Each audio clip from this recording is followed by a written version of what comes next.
السلام عليكم ورحمة الله. الحمد لله وكفى والسلام على عباده الذين اصطفى. أما بعد فأعوذ بالله من الشيطان الرجيم.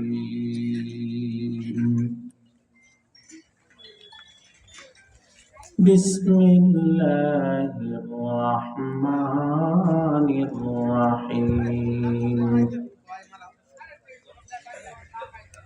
ألم نشرح لك صدرك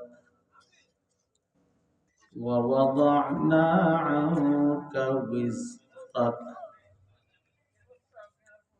الذي أنقض ظهرك ورفعنا لك ذكرك فإن مع العسر يسرا إن مع العسر يسرا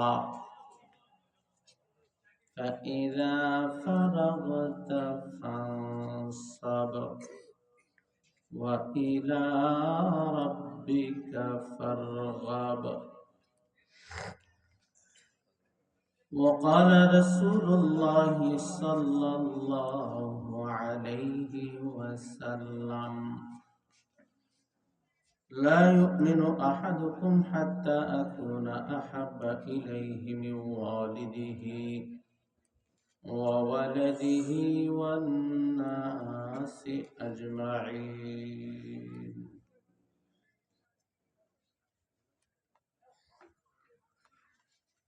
रुखसार से बुरका का दरा पर्दा उठा दो, लिल्लाह मुझे हुस्न खुदा दा दिखा दो, लिल्लाह मुझे हुस्न खुदा दा दिखा दो।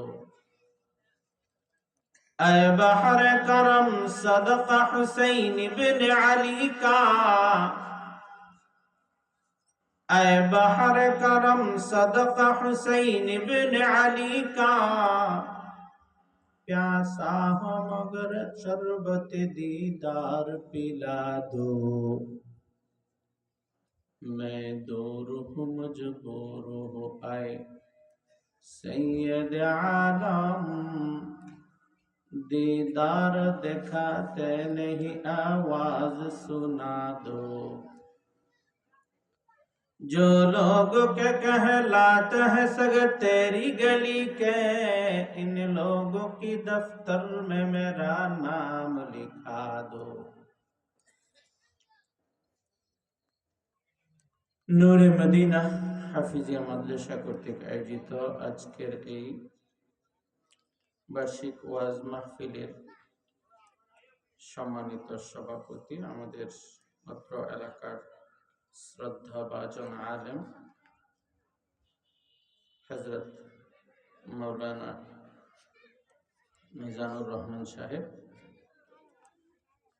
উপস্থিত দূর দূরান্ত থেকে আগত ধর্মপ্রাণ মুসলমান ভাইয়েরা, পিতৃতুল্য মুরব্বিয়ান, হযরত উলামায়ে কেরাম, পর্দার আড়াল থেকে শ্রবণরতা আমার অত্যন্ত শ্রদ্ধেয় মা ও বোনেরা, আল্লাহ রাব্বুল আলামিনের দরবারে অসংখ্য শুকরিয়া। আল্লাহ আমাদের সবগুলো মানুষকে অত্যন্ত দয়া মায়া করে পবিত্র একটা মাহফিলে আসার বসার তৌফিক দান করেছেন। এই জন্য সকলে অন্তরের অন্তঃস্থল থেকে মহব্বতের সাথে জোরে সোরে স্বতঃস্ফূর্ত ভাবে একবার বলি আলহামদুলিল্লাহ। আমি আপনাদের এলাকার সন্তান, প্রতি বছরই একাধিকবার আমাকে আপনারা শোনেন, দেখেন।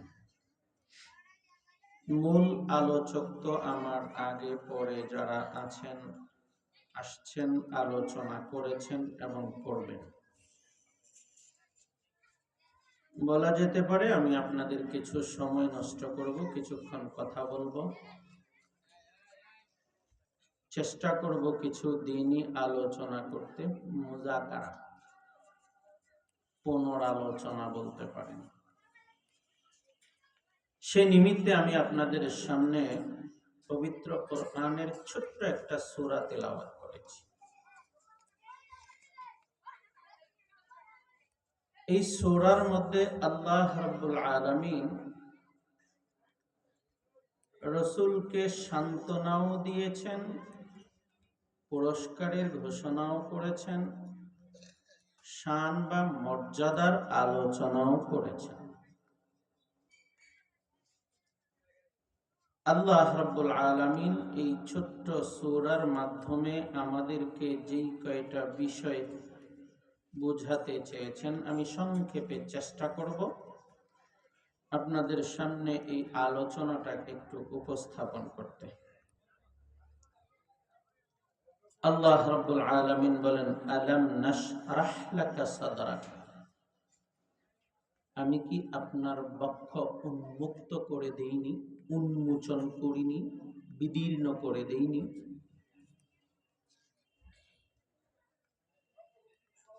রাসূল করিম সাল্লাল্লাহু আলাইহি ওয়াসাল্লামের শরহ সদর নিয়ে কথা বলা হয়েছে। রাসূল করিম সাল্লাল্লাহু আলাইহি ওয়াসাল্লামের শরহ সদর কেউ বলেছেন 3 বার হয়েছে, কেউ বলেছেন 4 বার হয়েছে, কেউ বলেছেন 2 বার হয়েছে। শরহ সদর বা বক্ষ উন্মুক্তকরণ, বক্ষ উন্মোচনকরণ। রাসূল করিম সাল্লাল্লাহু আলাইহি ওয়াসাল্লাম যখন হালিমা সাদিয়া রাদিয়াল্লাহু তাআলা আনহার গড়ে পালিত হচ্ছিলেন, ছোট্ট অন্যান্য শিশু ভাইদের সাথে সঙ্গী হইয়া ছাগল চড়ানোতে উনিও গিয়েছেন, যাইতেন। এমনি অবস্থায় ওনার একবার শরহ সদর করা হয়েছে, বক্ষকে বিদীর্ণ করে দেয়া হয়েছে। দেখবেন কোন মানুষের পেটে সমস্যা, ভিতরে সমস্যা, জ্বালা পোড়া করে, অশান্তি লাগে, ভিতরে খুব বেশি ব্যথা করে, ডাক্তারের কাছে যায়, ডাক্তার টেস্ট করে, এরপরে বলে অ্যাপেন্ডিসাইট, অথবা বলে পিত্তথলিতে পাথর, অথবা বলে তা গ্যাস্ট্রিকে থেকে আলসার হয়ে গেছে, অথবা বলে খাদ্যনালীতে সমস্যা আছে, অপারেশন করতে হবে। অপারেশন করা, এই যেখানে সমস্যা এই বরাবর কাটে, কেটে ভিতর থেকে দূষিত জিনিসগুলো, দূষিত অঙ্গ প্রত্যঙ্গ বা অর্গানগুলো ফেলে দেয়, এরপরে এটারে জোড়া লাগিয়ে দেয়, আবার সেলাই করে দেয়। আলহামদুলিল্লাহ কিছুদিন পরে সুস্থ। রাসূল করিম সাল্লাল্লাহু আলাইহি ওয়াসাল্লামের শরহ সদর অনেকটা অপারেশনের মতো, তবে ভিতর থেকে বের করার পরে আবার এটাকে সেলাই করার প্রয়োজন হয় নাই। শুধু জিবরাইল আলাইহিস সালাম অথবা যখন যেই ফেরেশতার মাধ্যমে শরহ সদর হয়েছে, ওই ফেরেশতা জমজমের পানি দিয়ে একবার তস্তরির মধ্যে বিভিন্ন রকমের পবিত্র পানি দিয়ে ধৌত করে সবগুলোর ভিতরে ঢুকাইয়া আবার উপরে হাত বুলিয়ে দিয়েছেন। আলহামদুলিল্লাহ আগের মতো সব। রাসূল করিম সাল্লাল্লাহু আলাইহি ওয়াসাল্লামের বয়স যখন একেবারে কম, শিশু, তখন একবার হযরত আনাস রাদিয়াল্লাহু তাআলা আনহুর বর্ণনা মতে রাসূলের বয়স যখন 10 বছর, তখন আরো একবার, দ্বিতীয়বার। অধিকাংশ সাহাবায়ে কেরাম বলেন রাসূল করিম সাল্লাল্লাহু আলাইহি ওয়াসাল্লাম যখন মিরাজে যাবেন, উম্মে হানি রাদিয়াল্লাহু তাআলা আনহার ঘর থেকে বের হয়ে রাসূল করিম সাল্লাল্লাহু আলাইহি ওয়াসাল্লামকে জিবরাইল আলাইহিস সালাতু ওয়াসসালাম জমজম কূপের পাশে নিয়েছেন, সেখানেও তৃতীয়বার শরহ সদর হয়েছে। চতুর্থবারের যারা বলে যে 4 নাম্বার বারেও হয়েছে, ওনারা বলেন রসুল হেরা গুহায় যখন ধ্যানে মগ্ন অবস্থায় থাকতেন তখন চতুর্থবারের মতো ওনার ওখানে শরহ সদর হয়েছিল। প্রত্যেকবারেই শিশু অবস্থায় যখন রসুলের শরহ সদর হয়েছে, শিশু সুলভ যত আচরণ আছে দেখবেন, শিশুরা কিছু কাজ করে, কিছু কথা বলে আমাদের জ্ঞানে ধরে না, আমরা মনে করি ছোট বাচ্চা মানুষ দুষ্টুমি করে। আমাদের দেশের মধ্যে লক্ষ লক্ষ যুবক আছে বেকার। কোন শিশুরে দেখছেননি বেকার থাকতে? এর কোনো বেকার নেই, কোনো না কোনো কাজ করতেছে। এটা কাজ হোক আর অকাজ হোক। আমার ঘরের মধ্যে যত রকমের মেশিনারি জিনিস আছে, কয়দিন পরে দেখা যায় এটার কলজা একখানে, গুদ্দা আরেকখানে। লাইট, ভালো লাইট, কয়দিন পরে দেখি এটার ভিতরে কিচ্ছু নাই, বের হয়ে গেছে। একটা এইখানে, আরেকটা ওইখানে, সুইচ পাওয়া যায় এখানে, মোটর পাওয়া যায় আরেকখানে। গতকালকে আইসা দেখছি একটা সাউন্ড বক্স ছিল, কম্পিউটার আছে না, কম্পিউটারের সাথে সাউন্ড বক্স, এটা এক জায়গায় পড়ে আছে। এটার ভিতরের যত মেশিন টেশিন আছে, স্পিকার, এগুলো আরেক জায়গায়। আমার ঘরে এক দারুণ এক কর্মী মানুষ আছে, আমার এক ছেলে আদনান,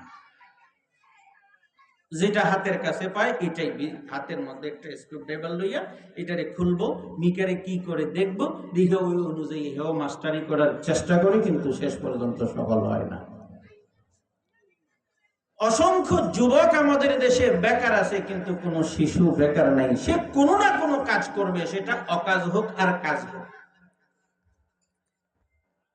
এক পীর সাহেবের স্বভাব ছিল, কোন রকমের অন্যথা ঘটলে ওনার মাথা ব্যথা আরম্ভ হইত। ধরে নেন এই বোতলটা এখানে থাকার কথা, যথাস্থানে বোতলটা নাই, এই বোতলটা এখান থেকে এখানে রাখছে কেউ, দেখলে ওনার মেজাজ গরম, ওনার মাথা ব্যথা। অর্থাৎ সঠিক ভাবে কাজ না হইলে, অকাজ কিছু ঘটলে ওনার মাথা ব্যথা আরম্ভ হয়।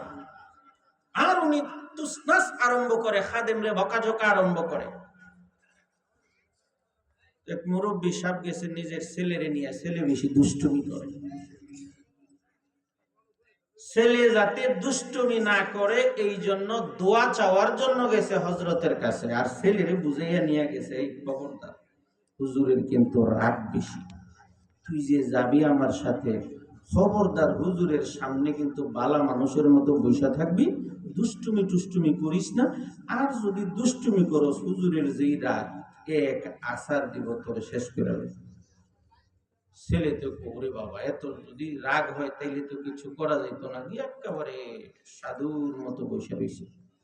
হুজুরের মাথা ব্যথা আরম্ভ হয়ে গেছে। এখন মাথা ব্যথা যখন আরম্ভ হয়েছে, খাদেম তো বুঝে ফেলছে যে অন্যথা কিছু একটা ঘটছে। কি ঘটছে তো জিজ্ঞেস করতেছে, কি হয়েছে? তো হুজুর বলতেছে, ওই যিনি আসছেন ছেলে লইয়া, আমার ছেলে তো খুব সুন্দর করে বসছে, ও তো দুষ্টুমি করে না, হুজুরের মাথা ব্যথা হইল কেন? হুজুর কারে দুষ্টুমি করে না দেখেই তো মাথা ব্যথা, কারণ হে তো ছোট বাচ্চা মানুষ, বাচ্চা মানুষের স্বভাবই তো দুষ্টুমি করবে, এই বাচ্চা মানুষ দুষ্টুমি করে না, এই জন্যই তো আমার মাথা ব্যথা আরম্ভ হয়েছে। লক্ষ লক্ষ যুবক বেকার আছে, কিন্তু ছোট বাচ্চা বেকার নেই। ছোট বাচ্চাদের মস্তিষ্কের মধ্যে অনেক রকমের দুষ্টুমি খেলা করে। একজন বাচ্চার ভিতরের বাচ্চা সুলভ যত আচরণ আছে, রসুলের সর্বপ্রথম শরহ সদরের মাধ্যমে এই বাচপনিটারে আল্লাহ একেবারে ভিতর থেকে বের করে দিয়েছেন, যেই কারণে রসুলের শিশু অবস্থায় কোনো আজে বাজে রকমের দুষ্টুমির কোনো নজির রসুলের জীবনীতে নেই। মেরাজের মধ্যে যখন রসুল যান,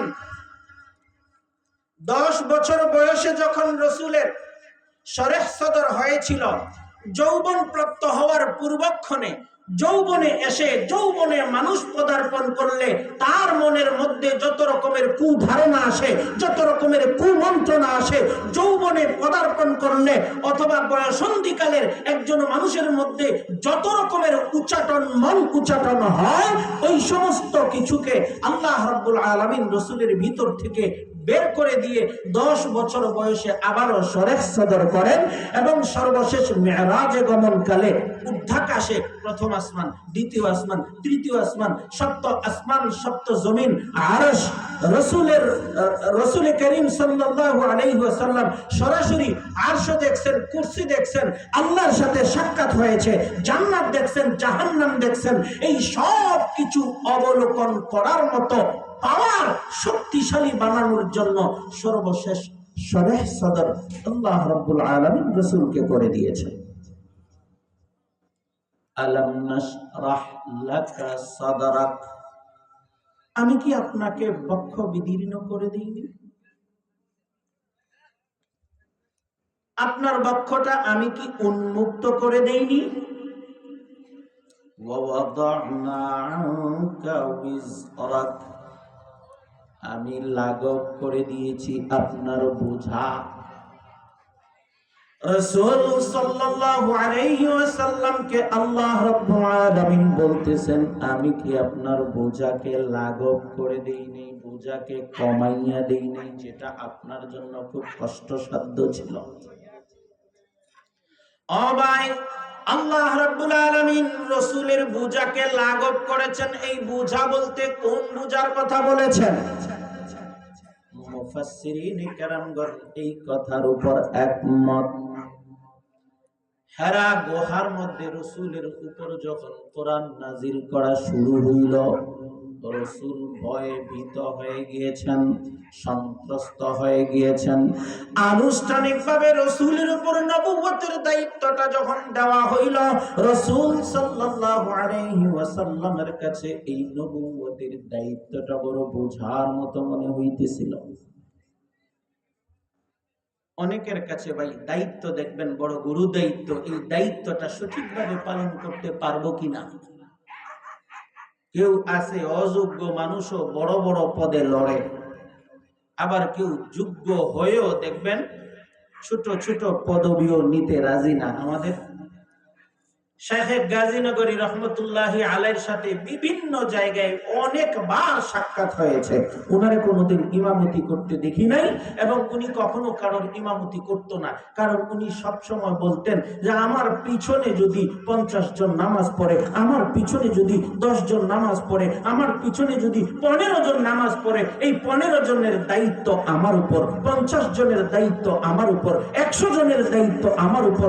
আমার কোনো ভুলের কারণে যদি এদের নামাজের মধ্যে কোন রকমের সামান্যতম ত্রুটিও হয়, তবে আমার অবস্থা শেষ। আর আমাদের যুগে যে আমরা যে ইমামতি করি বিভিন্ন মসজিদে, আপনাদের কাছে কি মনে হয় আমার চেয়ে উনি কি পরহেজগার বা তাকওয়াওয়ালা কম না আরো বেশি? ও ভাই, অনেক সময় ছোটখাটো কিছু দায়িত্বরে অনেক বড় বোঝা মনে হয়। রাসূল করিম সাল্লাল্লাহু আলাইহি ওয়াসাল্লাম আনুষ্ঠানিকভাবে দায়িত্ব গ্রহণের পরে নবুয়তের কার্যক্রম পরিচালনা করতেছেন ঠিক, কিন্তু মনে মনে ভীত, সন্ত্রস্ত, বিহ্বল অবস্থায় কি না কি হয়, আমার দ্বারা যদি কোনো ভুলচুক হয়। ও ভাই, এই কারণে আল্লাহ রাব্বুল আলামিন বলেন, আমি তো আপনার উপর থেকে এই কষ্টটা দূরে সরিয়ে দিয়েছি।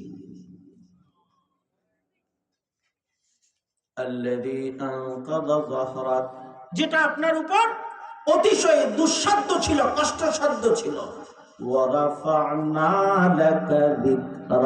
এবং আপনার জিকিরকে, আপনার আলোচনাকে সমুন্নত করে দিয়েছি, উঁচু করে দিয়েছি। এতক্ষণ পর্যন্ত যা কিছু বললাম ভাই, সবগুলো কথা বলেছি এই আয়াতটাকে বোঝানোর জন্য। আল্লাহ রাব্বুল আলামিন রাসূল সাল্লাল্লাহু আলাইহি ওয়াসাল্লামের মর্যাদার আলোচনা করতে গিয়ে বলেন, হে নবী, আপনার নামকে আমি সারা পৃথিবীর মধ্যে ছড়িয়ে দিয়েছি। হ্যাঁ নবী, আমি আপনার আলোচনাকে সমস্ত পৃথিবীর মধ্যে সমুন্নত করে দিয়েছি, সুউচ্চ করে দিয়েছি, সমুচ্চিত করে দিয়েছি। ও ভাই, রাসূল সাল্লাল্লাহু আলাইহি ওয়াসাল্লামের মর্যাদা সারা পৃথিবীর মধ্যে সবার তুলনায় কম না বেশি? ইন্না ফাতাহনা লাকা ফাতহাম মুবিনা। ইন্না আ'তাইনাকাল কাউসার। এক আয়াতে আল্লাহ বলেন, হে নবী আমি আপনাকে বিজয় দান করেছি, সুস্পষ্ট বিজয়। আরেক আয়াতে আল্লাহ রাব্বুল আলামিন বলেন, ইন্না আ'তাইনাকাল কাউসার, নিশ্চয়ই আমি আপনাকে কাউসার দান করেছি। ও ভাই, দাতাকে সবাই বলেন, সবাই বলেন দাতাকে। দাতা হইলেন আল্লাহ, গ্রহিতাকে রাসূল, গ্রহিতাকে দিয়েছেন আল্লাহ, গ্রহণ করেছেন রাসূলুল্লাহ। দাতা বড় না গ্রহিতা বড়? আপনারা কি আমার কথা বুঝতেছেন? কথা বলতেছেন না কেন? দাতা বড় না গ্রহিতা বড়? দাতা বড়। আল্লাহ রাব্বুল আলামিন একটা শিক্ষা দিয়ে দিয়েছেন, ইন্না আ'তাইনাকাল কাউসার, হে নবী নিশ্চয়ই আমি আপনাকে কাউসার দান করেছি। দান করেছেন কে? সবাই বলেন, দান করেছেন কে? দাতা হইলেন আল্লাহ, গ্রহণ করেছেন কে? রাসূল সাল্লাল্লাহু আলাইহি ওয়াসাল্লাম। দাতা বড় না গ্রহিতা বড়? দাতা বড়, অর্থাৎ আল্লাহ রাব্বুল আলামিন বড়। বড়র দিক থেকে যদি বিবেচনা করেন সবচেয়ে বড় হইলেন আল্লাহ। নিচের দিক থেকে যদি বিবেচনা করেন জগতের মধ্যে আল্লাহ ছাড়া যত কিছু আছে, মানুষ আছে, জিন আছে, জিন ইনসান আছে, জগতের মধ্যে অন্যান্য যত চিজ বস্তু আছে, ও ভাই জান্নাত বলেন জাহান্নাম বলেন, সমস্ত কিছুর তুলনায় বড় হইলেন রাসূলকে। শুধু আল্লাহ থেকে ছোট আর সারা জাহানের মধ্যে সবচেয়ে বড় কে?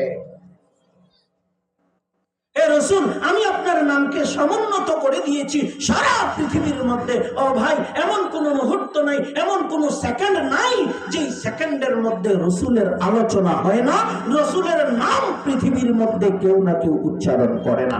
এমন কোন মুহূর্ত কি আছে আপনাদের জানা মতে? ও ভাই, অন্য কিছু বাদ দেন, শুধু যদি আজানটা ধরি, অর্থাৎ ভাই এইখানে মাগরিবের নামাজের আজান যখন হয়, এখান থেকে পশ্চিম দিকে যত যাবেন তত একটু পর পর হবে। ও ভাই, দেখা যাবে এখানের 1 সেকেন্ড পরে হইতেছে আরেকটু পশ্চিমে, আরেক সেকেন্ড পরে হইতেছে আরেকটু পশ্চিমে। যত পশ্চিমে যাবেন দেখবেন একটু পরে পরে শুধু মাগরিবের আজানই হইতেছে। ও ভাই, সারা পৃথিবীর মধ্যে এমন কোনো মুহূর্ত নাই যেই মুহূর্তে আজান হয় না। আমি তো সদ্য মাত্র গত রাত্রে বাড়িতে 12:30টায় এইসব পড়ছি, উমরাতে ছিলাম। এমন কোন মুহূর্ত নাই কাবাকে মানুষ তোয়াফ করতেছে না। শুধু নামাজের সময়, নামাজের মধ্যে আমরা সফে দাঁড়াই, এরপরও একজন এদিকে যায়, একজন পিছনের দিকে যায়, ভাই কারোর কোনো শব্দ নেই। এমন কোনো মুহূর্ত নাই যে মুহূর্তে সাই চলতেছে না। এমন কোনো মুহূর্ত নাই রাতের বেলায় 10টার সময়, 12টার সময়, কিছুক্ষণ আগে যে হেরা গুহার কথা বলছি, মিটি মিটি আলো জ্বলতেছে। আমি আমার আত্মীয়ের সাথে ছিলাম, জিজ্ঞেস করলাম ব্যাপার কি, এই সময় এই এত উঁচুতে আলো জ্বলে, কইখানে মানুষ যাইতেছে? ও ভাই, এই রাত 12টা, 1টা, 2টা, 3টার সময় যান আরে সৌরে, যেখানে আবু বকর সিদ্দিক রাদিয়াল্লাহু তাআলা আনহুকে নিয়ে রাসূল লুকাইয়া ছিলেন, যেখানে হেরা গুহা, রাসূলের উপর কোরআন অবতীর্ণ হয়েছে, রাসূলের স্মৃতি বিজড়িত যত স্থান আছে, ভাই এমন একটা মুহূর্ত নাই যেই সময়টার মধ্যে ওখানে কেউ না কেউ অবস্থান করেন, রাসূলের এই স্মৃতি বিজড়িত স্থানগুলোকে দেখেন। রাসূলের চেয়ে বড় পৃথিবীর মধ্যে আল্লাহর পরে আর কেউ আছে আপনারা জানেন? যদি মনে করেন যে রাসূলের একটা একটা করে স্টেপ বাই স্টেপ বিবেচনা করি, যদি আপনি বাদশার দিকে তাকান, রাসূলের তুলনায় বড় কোনো বাদশা ছিল না। যদি আপনি রাষ্ট্রনায়কের দিকে তাকান, রাসূলের তুলনায় বড় কোনো রাষ্ট্রনায়ক ছিল না। যদি আপনি সেনাপতির দিক থেকে সমরনায়কের দিকে তাকান, রাসূলের তুলনায় সবচেয়ে বড় যুদ্ধবিদ কেউ ছিল না। রাসূলের তুলনায় সবচেয়ে বড় বিজ্ঞানীও কেউ ছিল না। যেই কোনো সেক্টরের দিকে তাকান, রাসূলের তুলনায় বড় কেউ ছিল না। রাসূলের এমন কিছু বৈশিষ্ট্য আছে যে বৈশিষ্ট্যগুলো রাসূল ছাড়া পৃথিবীতে আল্লাহ রাব্বুল আলামিন আর কাউকে দেন নাই। রসুলের এমন কিছু বৈশিষ্ট্য আছে। ও ভাই, আমার কিছু বৈশিষ্ট্য আছে। আমি একজন আলেম, দৌড়ায় হাদিস পর্যন্ত পড়ছি, উনিও তো দৌড়ায় হাদিস পর্যন্ত পড়ছেন। আমি যেই মাদ্রাসায় পড়েছি উনি ওই একই মাদ্রাসায় পড়ছে। আমি যেই মাদ্রাসায় পড়েছি এই মাদ্রাসায় হাজার হাজার আলেম পড়াশোনা করে আলেম হয়েছে। একই বৈশিষ্ট্য শুধু আমার একার না আরো অসংখ্য মানুষের আছে? কথা বলেন, শুধু আমার একার আলেম যে বৈশিষ্ট্যটা, এটা শুধু আমার একার না অসংখ্য আলেমের আছে? ও ভাই, আমি আলোচনা করি, কোরআন হাদিস গবেষণা করি, যতটুকু সম্ভব হয় লব্ধ করে সেটা আপনাদের সামনে উপস্থাপন করি। আমার আগেও একটু আগে এখানে একজন আলোচনা করেছেন, আমার পরেও আলোচনা করবেন। এই রকম বৈশিষ্ট্যওয়ালা মানুষ আমি একা না আরো অসংখ্য আলেম আছে? কিন্তু ভাই, রসুলের এমন কিছু বৈশিষ্ট্য আছে যে বৈশিষ্ট্যগুলো পৃথিবীতে রসুল ছাড়া অন্য কারো ছিল না, অতীতে ভবিষ্যতে কখনো হবেও না। এর মধ্যে একটা বৈশিষ্ট্য হইল রসুলের চরিত্রগত বৈশিষ্ট্য, অর্থাৎ রসুলের চরিত্রের মধ্যে মন্দ এমন কিছু ছিল না যেই মন্দ বৈশিষ্ট্যটা নিয়ে মানুষ আলোচনা করতে পারে।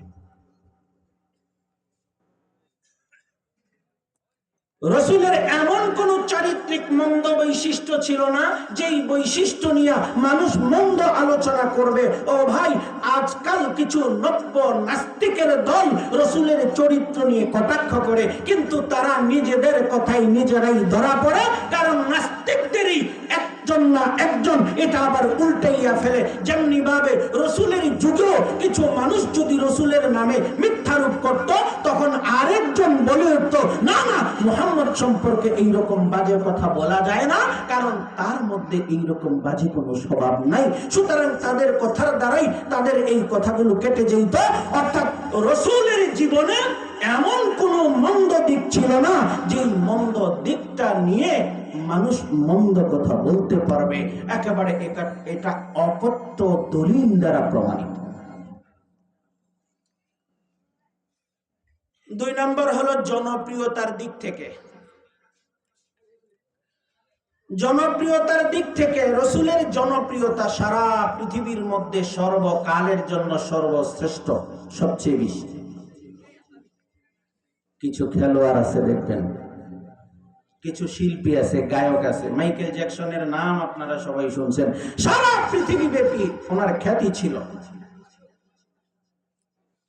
মাইকেল জ্যাকসনের নাম শুনেছেন। মেরিলিন মনরো 50 বছর আগে মারা গেছে, কিন্তু এখন পর্যন্ত ওনার ইন্টারনেটে ওনার নামে অনেক সার্চ হয়।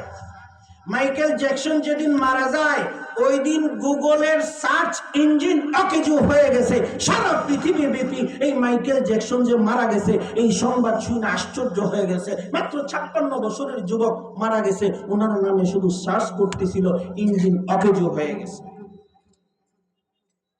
কোন খেলোয়াড়, মেসি, রোনাল্ডো, ওদের এই খেলোয়াড়দের আপনি যদি ফলোয়ার দেখেন, মিলিয়ন মিলিয়ন ফলোয়ার। আমাদের কাছে আপাত দৃষ্টিতে মনে হইতে পারে বা তারা তো জবর মহব্বত করে, কিন্তু ভাই রসুলের সাথে যদি তুলনা করেন তাহলে এটা কিছু।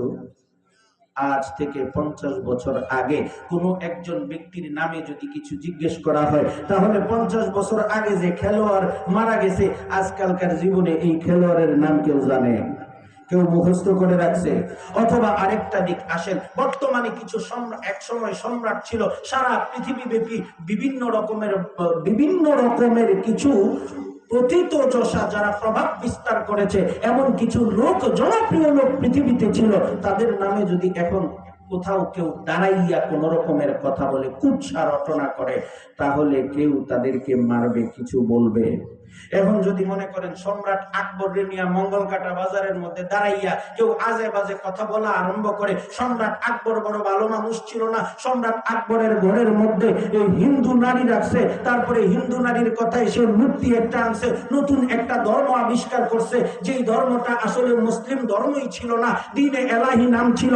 এই সম্রাট আকবরের বিরুদ্ধে কেউ যদি মঙ্গলকাটা বাজারে দাঁড়াইয়া এইরকম কিছু কথা সম্রাট আকবরের বিরুদ্ধে বলা আরম্ভ করে, এরে কেউ বাধা নিষেধ দিব, এর নামে কেউ মামলা করতে যাইব, এরে কেউ কলার চেপা দইরা বলবে, এই তুই আমাদের নেতারে খারাপ বলস কেন, বলবে? কথা বলেন, বলবে?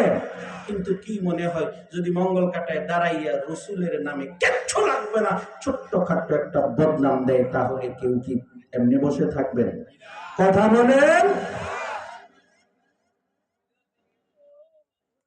সমস্ত পৃথিবীর মধ্যে রাসূল করিম সাল্লাল্লাহু আলাইহি ওয়াসাল্লাম আগেও ছিলেন জনপ্রিয়, এখনো জনপ্রিয়, কিয়ামত পর্যন্ত। ধরে নেন আজ থেকে 5000 বছর পরেও যদি পৃথিবী থাকে, কিয়ামত যদি 5000 বছর পরে হয়, এই কিয়ামতের আগ পর্যন্ত রাসূল সবচেয়ে বেশি জনপ্রিয় থাকবেন। রাসূলের বিরুদ্ধে কেউ যদি টু শব্দটা করে, মুসলমান যে নামাজ পড়ে না, দাড়ি রাখে না, হয়তো মসজিদের দিকেও যায় না, তার সামনেও যদি রাসূলের কটাক্ষ করা হয়, দৌড়ে টেনে জিহ্বাটা ছিঁড়ে ফেলবে, ঠিক কিনা? আল্লাহ রাব্বুল আলামিন বলেন, ওয়ারাফা'না লাকা যিকরা, আমি তো আপনার নামকে, আপনার আলোচনাকে সারা পৃথিবীতে ছড়িয়ে দিয়েছি। রাসূল এত জনপ্রিয় কেন? জনপ্রিয় হওয়ার জন্য যেই কয়টা গুণ থাকা দরকার, সবগুলো গুণ একসাথে রাসূলের সাথে ছিল। আমাদের জিল্লুর রহমান সাহেব ছিলেন না রাষ্ট্রপতি, সম্ভবত উনি আমাদের দেশের একজন একমাত্র রাষ্ট্রপতি যিনি ক্ষমতায় থাকতে ইন্তেকাল করেছেন, সসম্মানে বিদায় হয়েছেন। চেহারা খুব সুন্দর আছিল। কথা বলেন, চেহারা কি খুব সুন্দর আছিল?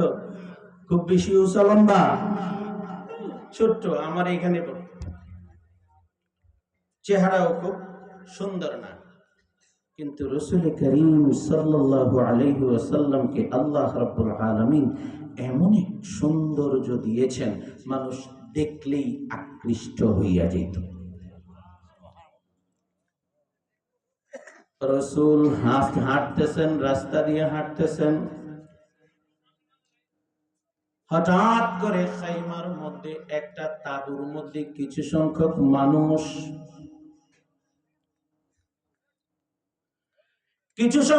মানুষ এখানে উট বিক্রি হইতেছে। রাসূল উট কেনার জন্য গিয়েছেন, কিন্তু কোন রকমের বন্ধক ছাড়া, টাকা নাই। জিজ্ঞেস করছে, আমারে কি একটা উট দেয়া যায়? তখন খাইমা থেকে একজন বলতেছে, হ্যাঁ দেয়া যায়, আমার কাছে বন্ধক রাখার জন্য কিছু নাই, নগদ কোনো টাকা নাই, নগদ টাকাও দিতে পারবো না, বন্ধকও কিছু দিতে পারবো না। ঠিক আছে, নিয়ে যাও। রাসূল সাল্লাল্লাহু আলাইহি ওয়াসাল্লাম উট নিয়ে চলে গেলেন। সাথের একজন পার্টনার জিজ্ঞেস করে, বেটা তুই চিনোস নি? কয় না। তোর তাল তো ভাই লাগেনি? কয় না। আগে থেকে চেনা শোনা ছিল? কয় না। এই মানুষটা তোমার কোনো আত্মীয় স্বজন নি? কয় না। কয় তাইলে যে দিয়া দিলা?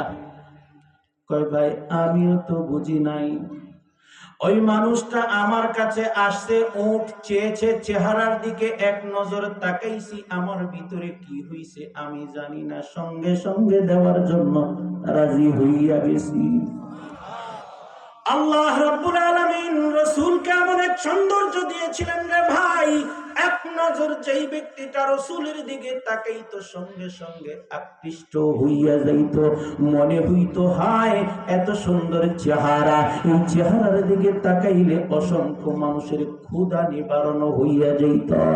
আবার এক সাহাবী 14ই রাত্রের পূর্ণিমার চাঁদের দিকে একবার তাকান, রাসূলের চেহারার দিকে আরেকবার তাকান, একবার চাঁদের দিকে তাকান, আরেকবার রাসূলের চেহারার দিকে তাকান। ওই সাহাবী বলেন, ওই সময় রাসূলের পরনের মধ্যে ছিল একটা চাদর, যেই চাদরের মধ্যে ডোরা কাটা ছিল, সাদা লাল, সাদা লাল, এইরকম ডোরা কাটা চাদর দিয়ে রাসূল সাল্লাল্লাহু আলাইহি ওয়াসাল্লাম চেহারা খোলা রেখে দাঁড়িয়েছিলেন। আমি একবার চাঁদের দিকে তাকাই, আবার রাসূলের চেহারার দিকে তাকাই। আল্লাহর কসম, 14ই রাত্রের পূর্ণিমার চাঁদের সৌন্দর্যের তুলনায় রাসূলের চেহারার সৌন্দর্যটাই আমার কাছে বড় বেশি মনে হইল। হযরত আয়েশা সিদ্দিকা রাদিয়াল্লাহু তাআলা আনহা বলেন, হে দুনিয়ার মানুষ, লানা শামসুন ওয়ালিল আফাকি শামসুন ওয়া শামসি আফজালু মিন শামসিস সামাই। فإن الشمس تطلع بعد الفجر والشمس تطلع بعد العشاء। হে দুনিয়ার মানুষেরা শোনো, তোমাদের আকাশের একটা সূর্য আছে, আমি আয়েশারও একটা সূর্য আছে। দুনিয়ার আকাশের একটা সূর্য আছে, আমি আয়েশার একটা সূর্য আছে। দুনিয়ার আকাশের সূর্যটা উদিত হয় ফজরের নামাজের পর, আর আমি আয়েশার সূর্য উদিত হয় ইশার নামাজের পর। ও ভাই, ইশার নামাজের পরে যে সূর্য উদিত হয়, হযরত ফাতিমা তুজ-জাহরা রাদিয়াল্লাহু তাআলা আনহার ঘরের মধ্যে যে সূর্যটা উদিত হয়, ওই সূর্যের নাম কি?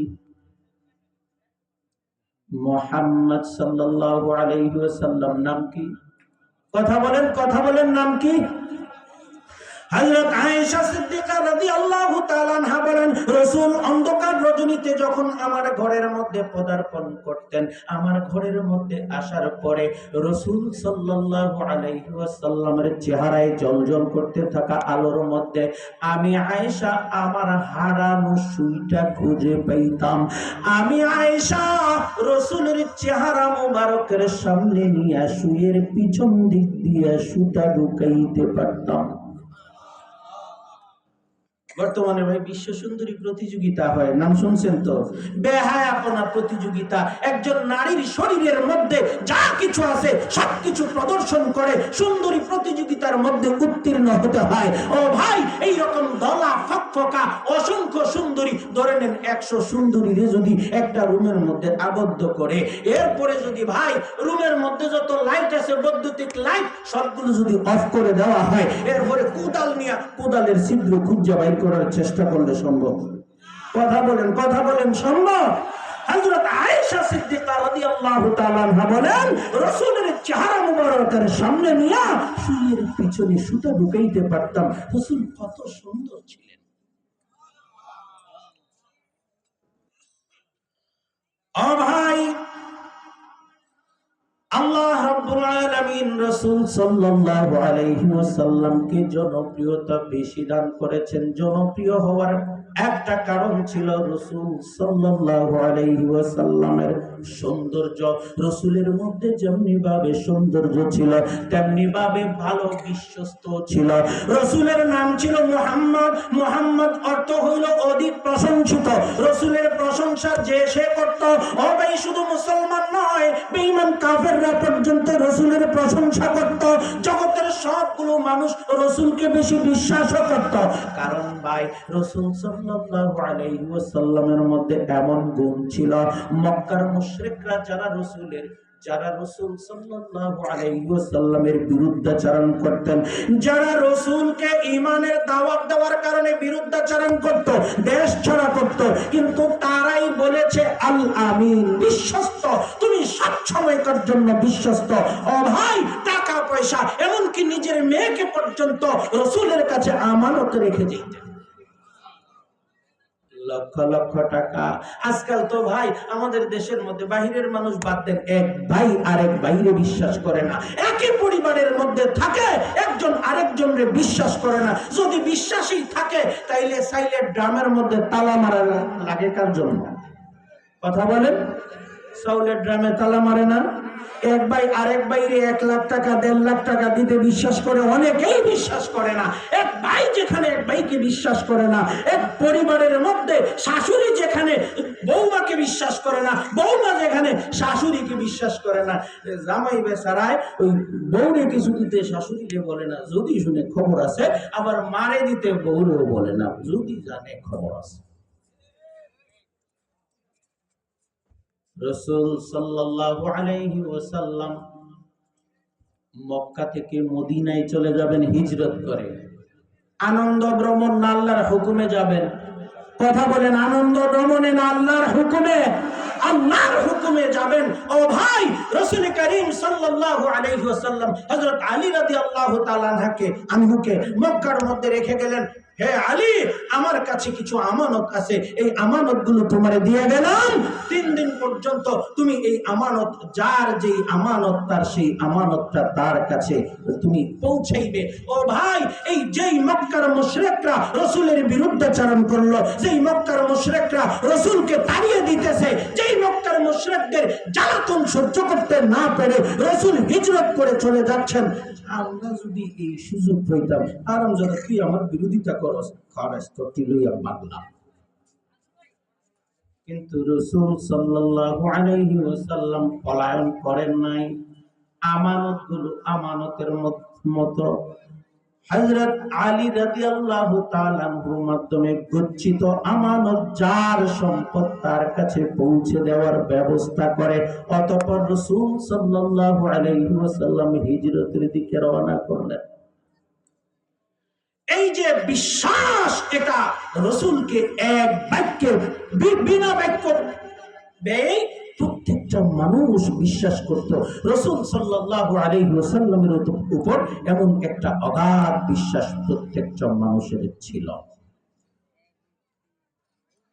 আল্লাহ রাব্বুল আলামিন এই কারণেই বলেন, ওয়া রাফা'না লাকা যিকরাক।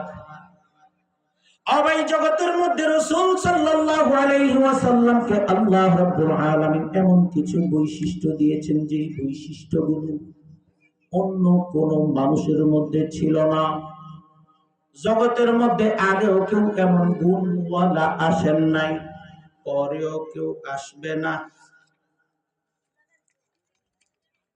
এর মধ্যে আরেকটা গুণ হইল, রাসূল যেই কাজ করতেন সেই কাজ বলতেন, যেই কাজ মানুষকে বলতেন, যেই কাজের কথা, এটা নিজেও আমল করতেন। পৃথিবীতে অনেক রাষ্ট্রনায়ক ছিল, পৃথিবীতে অনেক রাষ্ট্রবিজ্ঞানী ছিল, যারা রাষ্ট্রের থিওরি দিয়ে গিয়েছেন কিন্তু নিজে রাষ্ট্রপতি ছিলেন না।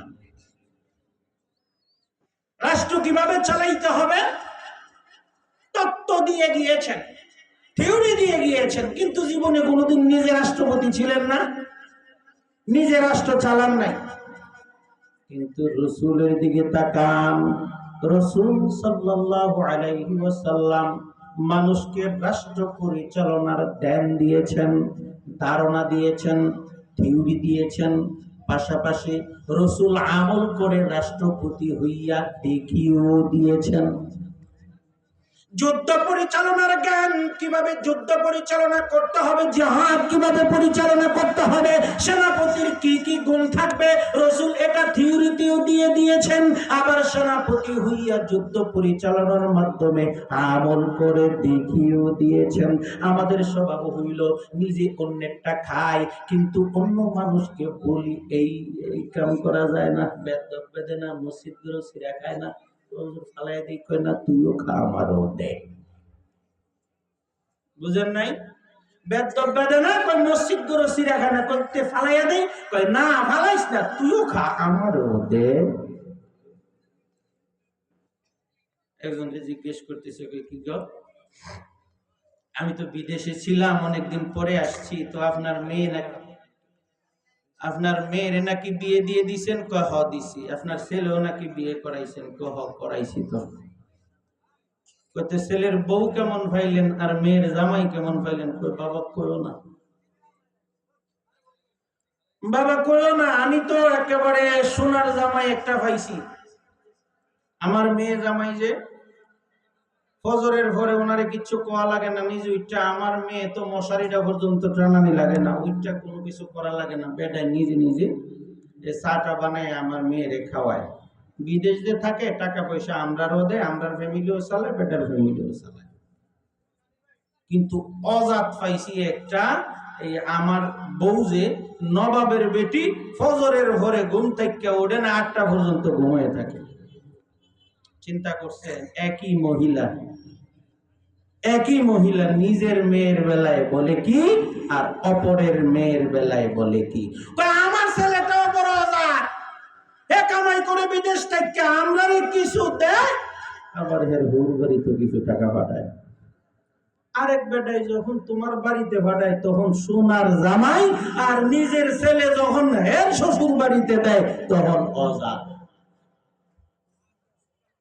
নিজের বেলায় চায় একরকম, অন্যের বেলায় বলে আরেক রকম, ঠিক কিনা? আপনাদেরকে একটু কষ্ট দেই, একটু সামনে আসেন তো, পিছনে অনেক মানুষ দাঁড়ানো, আপনারা একটু কষ্ট করেন সামনের দিকে, জিকিরে জিকিরে একটু সামনে আসেন। আমাদের প্রধান অতিথি চলে আসবেন, আমি আলোচনা সমাপ্ত করে দেব কিছুক্ষণের মধ্যেই। জি একটু সামনে আসেন, একটু সামনের দিকে আসেন। মাশাআল্লাহ, আলহামদুলিল্লাহ, আলহামদুলিল্লাহ। জি আরেকটু এই যে ফাঁকা জায়গাটা পূরণ করেন। মাশাআল্লাহ, সামনের দিকে চলে আসেন।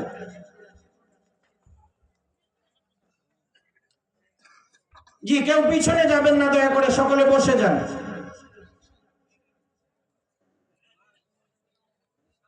ألم نشرح لك صدرك ووضعنا عنك وزرك الذي أنقض ظهرك ورفعنا لك ذكرك।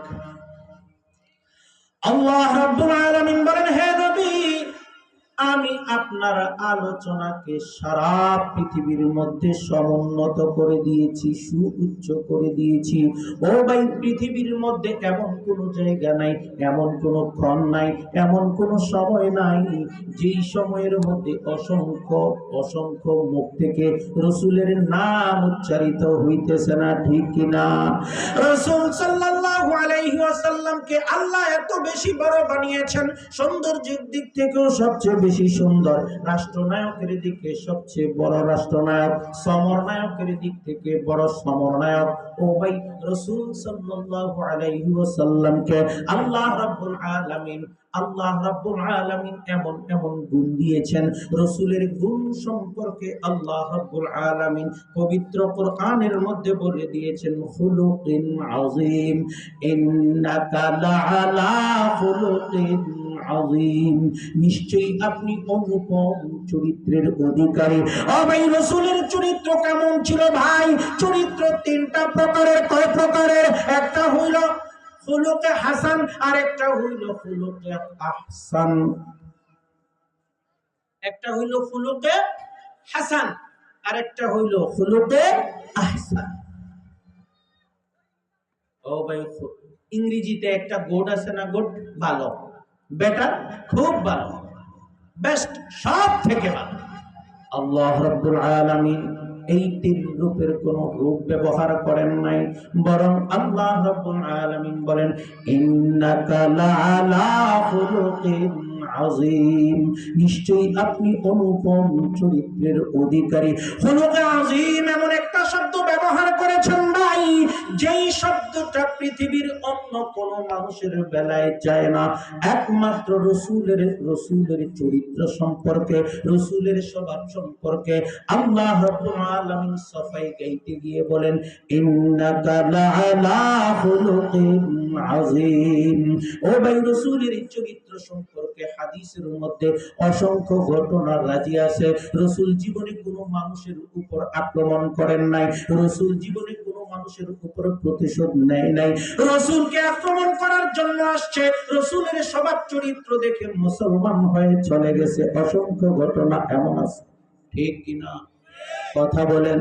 ফুজাইল ইবনে লাইসি ও ভাই, রাসূলকে হত্যা করার জন্য কাবা শরীফ তওয়াফ করতে রাসূলের পিছনে পিছনে যাইতেছে, মনে মনে লুকানো এক ছুরি আছে, মনে মনে চিন্তা করতেছে আমি মুহাম্মদকে কতল করব। নাউজুবিল্লাহ। কতল করার মনস্তাত্ত্বিক মন নিয়া যেই মাত্র রাসূলের কাছাকাছি যায়, রাসূল পিছনের দিকে তাকাইয়া বলে, ফুজালা, মনে মনে কি চিন্তা করো?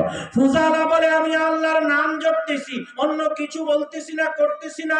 রাসূল আবারও তওয়াফ আরম্ভ করে, ফুজালা ইবনে লাইসিও পিছন পিছন তওয়াফ করতেছে।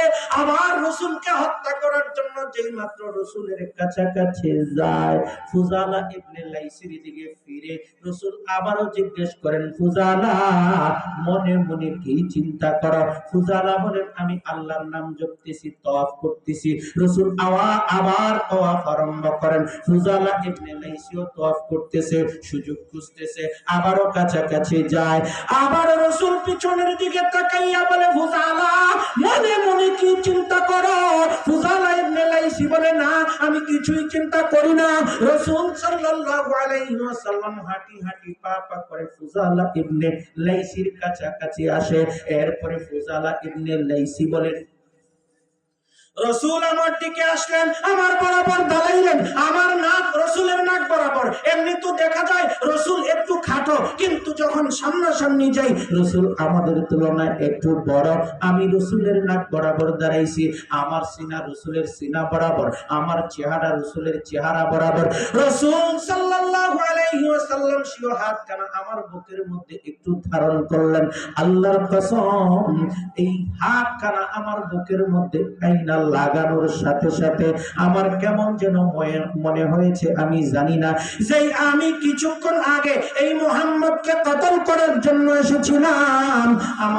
আমার বুকের মধ্যে হাত ধারণ করার সাথে সাথে আমার ভিতরটা এমন ভাবে পরিবর্তন হইছে, এমন ভাবে পরিবর্তন হইছে, আমার কাছে মনে হইতেছে এখন যদি কেউ মুহাম্মদকে কতল করার জন্য আসে, আল্লাহর কসম মুহাম্মদের জন্য সর্বপ্রথম আমার নিজের জীবনটাই দিয়ে দিতে পারবো। অসংখ্য মানুষ, অসংখ্য ইহুদি, অসংখ্য খ্রিস্টান রাসূলকে কতল করার জন্য গিয়েছে, কিন্তু নিজে রাসূলের চরিত্র দেখা ঈমানদার হয়ে গেছে। ইন্নাকা লাআলা খুলুকিন আযীম ওয়া রাফা'না লাকা যিকরাক। আল্লাহ রাব্বুল আলামিন রাসূল সাল্লাল্লাহু আলাইহি ওয়াসাল্লামের মর্যাদা সম্পর্কে বলেন, হে নবী, আমি তো আপনার আলোচনাকে সুউচ্চ করে দিয়েছি।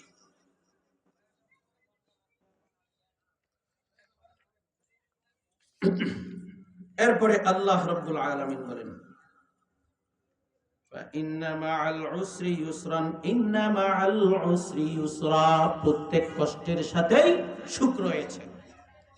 আমাদের উপর যখন কষ্ট আসে তখন মনে করি হায় সর্বনাশ, আল্লাহ বুঝি আমারে দেখতে পারে না। না না ভাই, আল্লাহ রাব্বুল আলামিন বলেন, ইন্না মাআল উসরি ইউসরা, প্রত্যেক কষ্টের সাথে সুখ রয়েছে। কবি সুখ হ্যায় কবি দুঃখ হ্যায়, यही का नाम दुनिया है, अभी क्या था अभी क्या है, यही का नाम दुनिया है।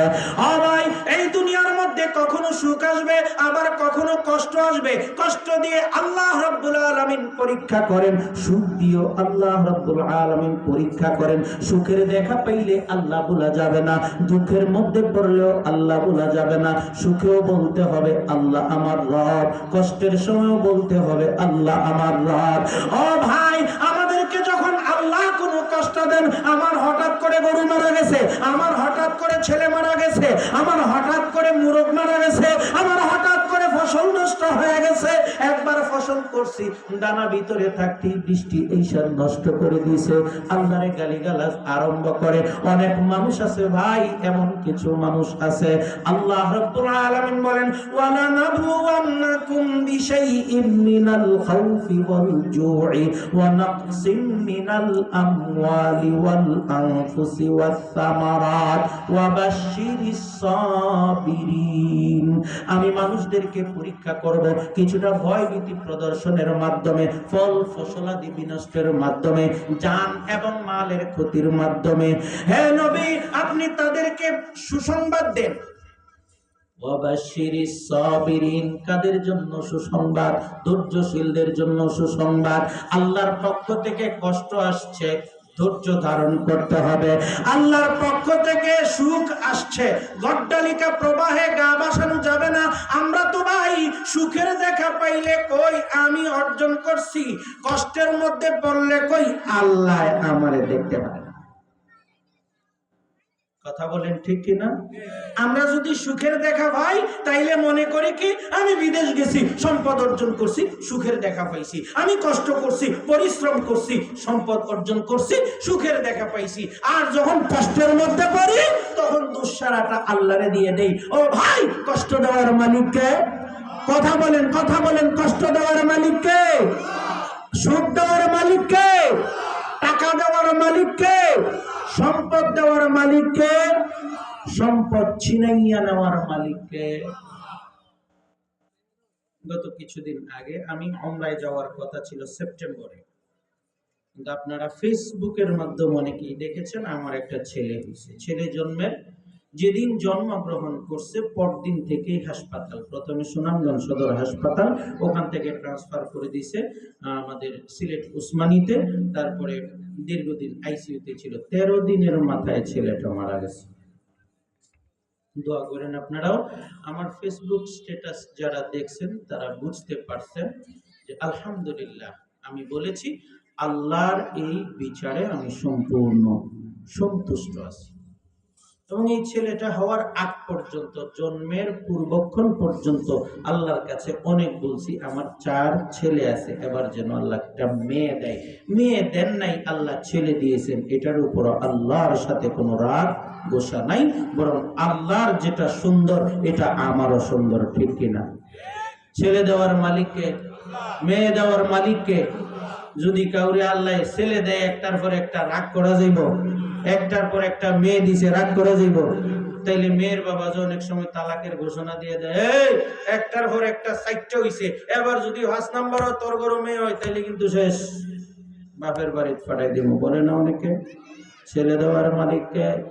ইয়াহাবু লিমান ইয়াশাউ ইনাসা ওয়া ইয়াহাবু লিমান ইয়াশাউ যুকুর আও ইউযাওয়িজুহুম যুকরানা ওয়া ইনাসা ওয়া ইয়াজআলু মান ইয়াশাউ আকীমা।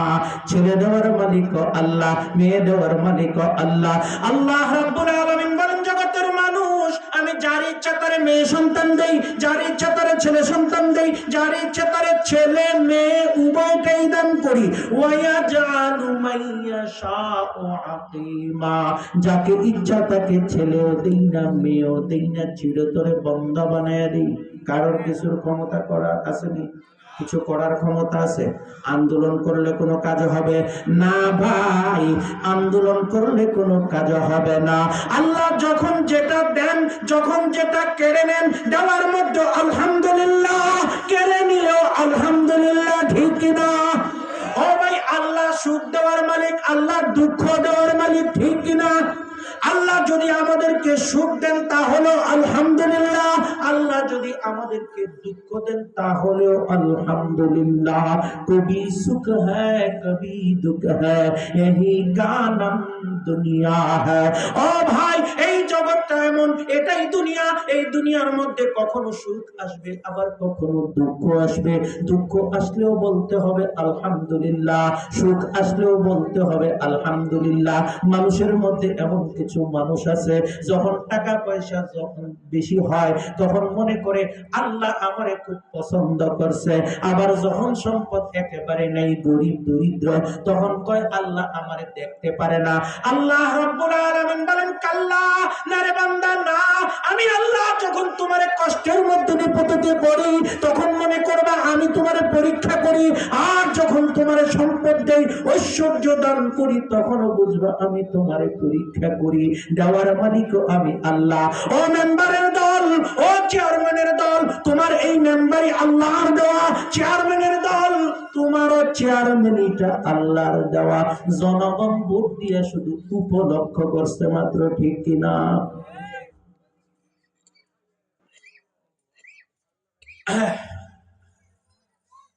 সুতরাং ভাই, সুখও আসবে, দুঃখও আসবে। ও ভাই, ওই একটা কবিতা আছে না এরকম, মেঘ দেখে তুই কাঁদিস না রে, আড়ালে তার সূর্য হাসে।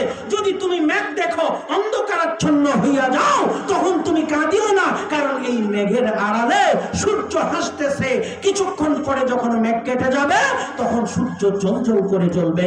ও ভাই, তুমি এখন কষ্টে পড়ছো, তোমার গরুটা মারা গেছে, ছেলেটা মারা গেছে, তোমার ক্ষেতের মধ্যে ফসলটা নষ্ট হয়ে গেছে, কাঁদিও না, আল্লাহর কাছে বলো, ধৈর্য ধারণ করো, দেখবে পরের ফসল আল্লাহ ডবল দিতে পারে, ঠিক কিনা?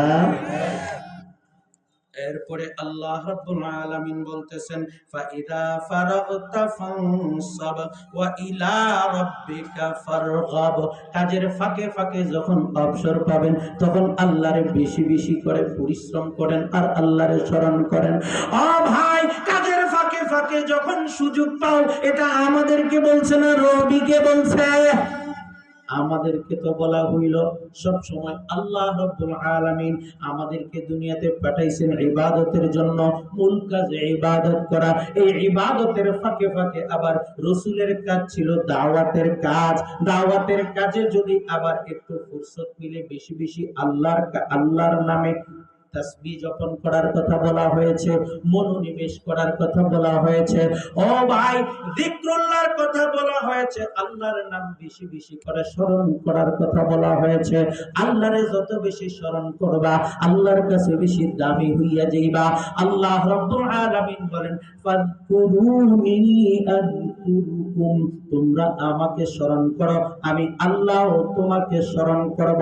রোজার ব্যাপারে বলা হয় নাই, হে দুনিয়ার মানুষ, তুমি আমার জন্য রোজা রাখো, আমিও তোমার জন্য রোজা রাখবো। নামাজের বেলায় বলা হয় নাই, তুমি আমার জন্য নামাজ পড়ো, আমিও তোমার জন্য নামাজ পড়বো। পর্দার ক্ষেত্রে বলা হয় নাই, তুমি আমার জন্য পর্দা করো, আমিও তোমার জন্য পর্দা করব।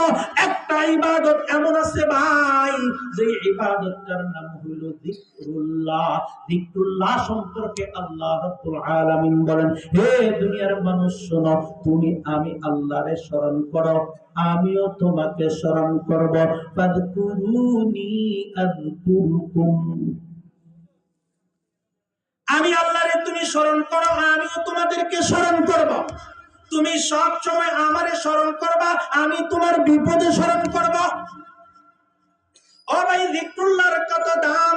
রাসূল সাল্লাল্লাহু আলাইহি ওয়াসাল্লাম বলেন, লা তাকুমুস সাআতু হাত্তা লা ইউকালা ফিল আরদি আল্লাহ আল্লাহ। ও ভাই, জগতের দিকে তাকান, আসমানের দিকে তাকান, কত সুন্দর, কত সুবিশাল আকাশ। এই আকাশের কোনোদিন খুঁটি দেখছেন? কথা বলেন, খুঁটি দেখছেন? এখানে দাঁড়াইয়া পরিষ্কার আকাশ, পশ্চিম দিকে তাকাইলে মনে হয় লাউরের গড়টা পার হইলেই আসমানটা মাটির গিয়া লাগছে, এরকম মনে হয় না? আবার যদি পিছনের দিকে তাকাই, পূর্ব দিকে তাকাইলে মনে হয় গোয়াইনঘাট পার হইলে, কোম্পানিগঞ্জ পার হইলেই মনে হয় আসমানটা মাটির গিয়া লাগছে। শুরু করেন হাঁটা, দৌড়, দৌড় না মোটর সাইকেল না বিমান, রকেটেও যদি যান, আসমান মাটিতে লাগছে নি? কথা বলেন, আসমান মাটিতে লাগছে না ভাই। আল্লাহ রাব্বুল আলামিন এই আসমানকে কোন দৃশ্যগত খুঁটি দিয়ে বানান নাই। ছোট্ট এই সামিয়ানাটা টানানোর জন্য গুনে দেখেন, 1টা 2টা 3টা 4টা 5টা 6টা 7টা, এক সারিতে যদি 7টা হয়, 4 সারিতে 4 7 28টা খুঁটি। বিশাল বড় আসমান, এই আসমানের খুঁটি কেউ কোনোদিন দেখছেননি? কথা বলেন, খুঁটি দেখছেননি? আরেকটা বিষয় তাকান, ছোট্ট এই মানুষ, 3.5 হাত বডি, 3.5 হাত বডির মানুষের জন্য আসমান যদি আল্লাহ মানুষের তুলনায় ডবল 10 হাত উপরে বানাইতেন, সমস্যা ছিল না, চলা যেত। মনে করলাম না, বিমান কেমনে চলবো? বিমান চলার জন্য আরো একটু জায়গা দরকার। ও ভাই, বিমান চলার জন্য ধরে নিলাম এখান থেকে 10 মাইল উপরে যদি আসমানটা হইতো তাহলে চলতো, কিন্তু এত উপরে আসমান পৃথিবীর তাবৎ বড় বড় বিজ্ঞানী পর্যন্ত আবিষ্কার করতে পারে নাই। কেন আল্লাহ এত উপরে আসমান বানাইছেন? ও ভাই, মসজিদের মধ্যে যদি কোনো বাচ্চা থাকে, বাহিরে গিয়া আমরা জুতার দিকে তাকাইলে বাচ্চাও বুঝি, বড় মানুষও বুঝি। আবার যদি ঘোড়ার লাদা দেখি, হাতির লাদা দেখি, ছাগলের লাদা দেখি, গরুর লাদা দেখি, লাদার দিকে তাকাইলে এটার পরিমাণটাও আমরা বুঝি। আল্লাহ রাব্বুল আলামিন বলেন, বান্দা, জুতার দিকে তাকাইয়া তুমি মানুষের পরিমাণটা বুঝলা, লাদার দিকে তাকাইয়া তুমি হাতির পরিমাণ, জানোয়ারের পরিমাণ বুঝলা, আমার সৃষ্টির দিকে তাকাইয়া আমি আল্লাহ যে কত বড় এটা কি বুঝো নাই? ও ভাই, এই বিশাল বড় আসমানের কোনো খুঁটি নাই। কিন্তু মুফাসসিরিনে কেরাম বলেন, দৃশ্যগত খুঁটি নাই ঠিক, কিন্তু অদৃশ্য একটা খুঁটি আছে। অদৃশ্য খুঁটি কোনটা? রাসূল সাল্লাল্লাহু আলাইহি ওয়াসাল্লাম বলেন, লা তাকুমুস সাআতু হাত্তা লা ইউকালা ফিল আরদি আল্লাহ আল্লাহ। হে জগতের মানুষ, আসমানটা ধসে পড়বে না যতক্ষণ পর্যন্ত জগতের মধ্যে একজন মানুষ আল্লাহ বলে জিকির করতে থাকবে। অর্থাৎ আল্লাহ নামের জিকিরটাই হইল ওই আসমানকে ধরে রাখার খুঁটি, ঠিক কিনা?